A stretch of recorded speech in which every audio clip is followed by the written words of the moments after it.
श्री राम, जय श्री राम। भारत माता की। ప్రపంచంలోనే అత్యంత ప్రజాదరణ ఉన్న నాయకులు దేశ ఆర్థిక వ్యవస్థని 11వ స్థానం నుంచి 5వ స్థానం దాకా అతి త్వరలో 4వ స్థానంకి తీసుకువెళ్తున్న నాయకులు మన ప్రియతమ ప్రధాని శ్రీ నరేంద్ర మోదీ గారికి జగిత్యాల గడ్డ నుంచి స్వాగతం సుస్వాగతం। భారతదేశం మారుతున్నది। ఇది ఒకప్పటి భారతదేశం కాదు, ఇది అత్యంత శక్తివంతమైన భారతదేశం, మోడీ భారతదేశం। ఇవాళ భారతదేశానికి వ్యతిరేకంగా ఎవరన్నా మాట్లాడాలన్నా, కన్నెత్తి చూడాలన్నా ఒకటికి 2 సార్లు ఆలోచించుకోవాల్సిన అవసరం పడుతున్నదంటే అది నరేంద్ర మోడీ గారి వల్ల సాధ్యమైంది। ఇప్పటి వరకు 75 సంవత్సరాల చరిత్రలో భారతదేశాన్ని ఇంత గౌరవప్రదంగా ప్రపంచ స్థాయిలో నిలబెట్టిన నాయకులు మరి ఎవ్వరూ లేరు, నా భూతో నా భవిష్యత్। ప్రపంచంలోనే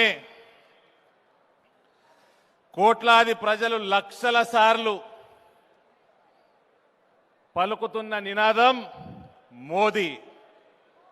shortest and most powerful slogan in the world today is Modi. Modi, Modi, Modi. మన నాయకుడు ఎంత శక్తివంతమైన నాయకుడు, 2 సంఘటనలు చెప్తా, కేవలం 2 సంఘటనలు చెప్తా। మన పక్కకి ఒక చిన్న దేశం ఉంటుంది మాల్దీవ్స్ అని, అది చైనాని చూసుకొని మన మీద మీసం తిప్పింది। కరోనా సమయంలో అతలాకుతలం అయితే మోదీ గారు మందులు పంపిండ్రు, వ్యాక్సిన్లు పంపిండ్రు। అది చైనాను చూసుకొని బాగా ఎగిరింది, మీ సైన్యాన్ని మీరు తీసుకుపోండి అని చెప్పింది। అదే సమయంలో కాంగ్రెస్ పార్టీ అయితే అంత చిన్న దేశాన్ని కూడా బతిమిలాడుతుండే లేదా బెదిరిస్తుండే। మన నాయకులు ఏం చేశారు చెప్పాలా మీకు? ప్రోగ్రాంలో లేకుండే ఫ్లైట్ వేసుకున్నారు, లక్షద్వీప్ పోయినరు। లక్షద్వీప్ పోయి మార్నింగ్ వాక్ చేసిండు, మధ్యాహ్నం డైవింగ్ చేసిండ్రు, సాయంత్రం ఛత్రి వేసుకొని ఛత్రి కింద కూర్చేసుకొని కూర్చొని రాసుకున్నాడు। ఏం చేసిండ్రన్నా? అందరు ఫోటోలు చూసారు కదా, మార్నింగ్ వాకింగ్ అయింది, మధ్యాహ్నం డైవింగ్ అయింది, నీళ్ళలో ఫోటోలు చూసారు కదా, సాయంత్రం ఛత్రి వేసుకొని కింద కూర్చేసుకొని కూర్చొని రాసుకున్నారు, వాపస్ ఢిల్లీకి వచ్చిండ్రు, తెల్లారి ట్విట్టర్లో పెట్టిండు ఫోటోలు పెట్టి, లక్షద్వీప్ చాలా అందమైన ప్రదేశము, అక్కడ ప్రజలు చాలా మంచి వాళ్ళు, నాకు ఇంకా నా మనసులో ఇంకా తలుచుకుంటా ఉన్నా అన్నాడు। గంతే, మాల్దీవ్స్కి 5,000 ఫ్లైట్లు క్యాన్సిల్ అయినాయి, 10,000 హోటల్ బుకింగ్లు క్యాన్సిల్ అయినాయి, లక్షద్వీప్కి ఆన్లైన్ ట్రాఫిక్, ఇంటర్నెట్ల ట్రాఫిక్ 3,400 రేట్లు పెరిగింది। That is Narendra Modi. నరేంద్ర మోడీలో ఉన్న సాత్వికం అది। ఇక 2వ సంఘటన చెప్పాలా అన్న?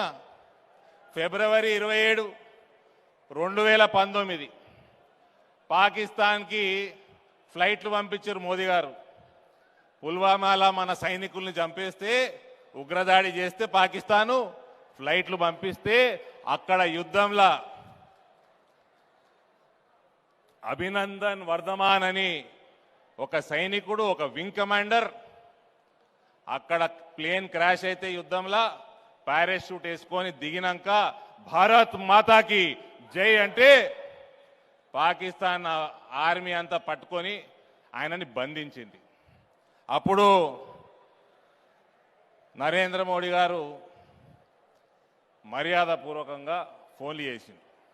ఫోన్లు చేస్తే ఏ జనాబ్ బిజీ హై, वो जनाब बिजी है అని మనోళ్ళు ఫోన్లు చేయించినప్పుడు ఆడికెళ్ళి రెస్పాన్స్ రాలే। తర్వాత మోడీ గారు బ్రహ్మాస్త్రంని పాకిస్తాన్ దిక్కు మలిసి పెట్టిండు. బ్రహ్మాస్త్రం దిక్కు మలిసి పెట్టినాక ఆడికెళ్ళి ఫోన్లు మొదలైనవి. మోదీ సాబ్ ఏ క్యా అంటే नहीं साहब बिजी है. अरे हमारे को माफ करना, वो जनाब बिजी थे तब फोन करे जब. अंटे देखो भाई, अभिनंदन को सुरक्षित वापस छोड़ दो, बाद में बात करेंगे అన్నారు. ఆడు ఇమ్రాన్ ఖాన్కి లాగు దడిచింది. ఇమ్రాన్ ఖాన్కి లాగు దడిచి పక్క దేశాలకు ఫోన్ చేసిండ్రు. అరే మీరన్న మధ్యవర్తిత్వం చేయాలి. మోదీ గారితో మధ్యవర్తిత్వం మాకు వద్దండి. ఫస్ట్ మోదీ గారితో మాట్లాడాలంటే ఫస్ట్ మీరు అపయపూర్ అభినందన్ని దాని తర్వాత మాట్లాడతామన్నారు. ఇక ఇమ్రాన్ ఖాన్కి అర్థమైతలేదు. ఇక ప్రపంచానికి పెద్దన్న అమెరికా రాష్ట్రపతికి ట్రంప్కి ఫోన్ చేసిరట ఇమ్రాన్ ఖాన్. ఫోన్ చేసి పెద్దన్న మీరన్నా చెప్పండి, చర్చలు జరుపుకుందాం. చర్చలు అంటే ఏమైందిరా అని. అలా అభినందన్ మా దగ్గర ఉన్నాడు. ఇగో తమ్మి ఇమ్రాన్ ఖాన్, మీరు మోదీ గారితో నన్ను అడుగుమంటే 100 మెట్రిక్ టన్నుల బియ్యం కావాలని అడుగు చెప్తా, 100 మెట్రిక్ టన్నుల గోధుమలు కావాలన్నా చెప్తా. ఆయనకి దయా గుణం బాగున్నది, 200 మెట్రిక్ టన్నులు ఇస్తాడు 100 అడిగితే. కానీ భారతదేశ ఆత్మగౌరవం, భారతదేశ సోవరెనిటీ, భారతదేశ ప్రజల సురక్షితం గురించి మాట్లాడాలంటే నా వల్ల కాదు. మీరు ఫస్ట్ అభినందన్ అప్పచెప్పుర్రి అంటే ఇమ్రాన్ ఖాన్ అరే అట్లెట్లా అప్పచెప్తాం, చర్చలు జరిపి అప్పచెప్పాలి కదా, లేదా మా ఇజ్జత్ పోతుందంటే. అరే పాగల్గా, నువ్వు అభినందన్ అప్పచెప్పకపోతే నువ్వు ఇజ్జత్ పోతుంది అంటున్నావు, కానీ ప్రపంచ పటంలో పాకిస్తాన్ లేకుండా పోతుందరా, ఇది భారతదేశ గౌరవానికి సంబంధించిన విషయము అని చెప్పి ఫోన్ పెట్టేసిండు ట్రంప్. ఫోన్ పెట్టేయగానే తెల్లారే అభినందన్ పట్టుకొచ్చిర్రు, మంచిగా డైనింగ్ టేబుల్ మీద కూర్చోబెట్టిర్రు, కాఫీ తాగిపిచ్చిర్రు, ఫోటోలు పెట్టిర్రు. ఫస్ట్ మంచిగా ఉన్నాడు అభినందన్. యాదుంది ఆ ఫోటోలు? యాదున్నాయా?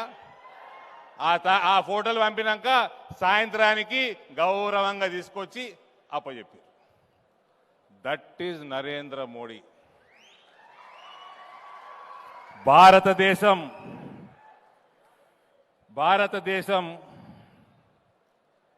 భవిష్యత్తు, భారతదేశం సురక్షితంగా ఉండాలంటే మనమందరం నరేంద్ర మోడీ గారిని 3వసారి 400 సీట్లకి పైన గెలిపించి మనం ప్రధానిని చేసుకోవాలి.